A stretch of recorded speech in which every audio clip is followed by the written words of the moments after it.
ভারতের অর্থ মন্ত্রণালয়ের বরাতে সংবাদ মাধ্যম দ্য ইকোনমিক টাইমস জানিয়েছে, শুক্রবার পেঁয়াজ রফতানির ওপর 40% শুল্ক আরোপ করেছে ভারত সরকার। এই নির্দেশনা কার্যকর হয়েছে 4 মে থেকে।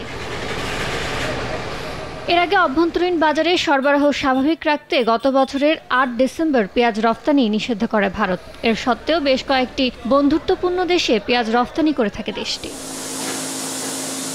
এদিকে গত সপ্তাহে সরকারি এক সংবাদ বিজ্ঞপ্তির বরাতে দ্য ইকোনমিক টাইমস জানায়, 2023-24 মৌসুমে পেঁয়াজ উৎপাদন কম হওয়ার সত্ত্বেও ভারতের কেন্দ্রীয় সরকার বাংলাদেশ সহ 6 দেশে পেঁয়াজ রফতানির অনুমতি দিয়েছে।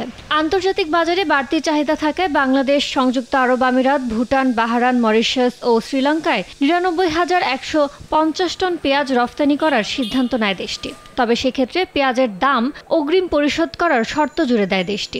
নতুন করভার এসব দেশের ক্ষেত্রে কিভাবে কার্যকর হবে তা পরিষ্কার করা হয়নি ভারতীয় সংবাদ মাধ্যমে।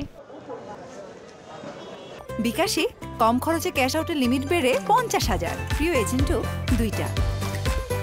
গেল আগস্টেও পেঁয়াজ রফতানিতে 40% শুল্ক আরোপ করেছিল ভারত, যা বহাল ছিল 31 ডিসেম্বর পর্যন্ত।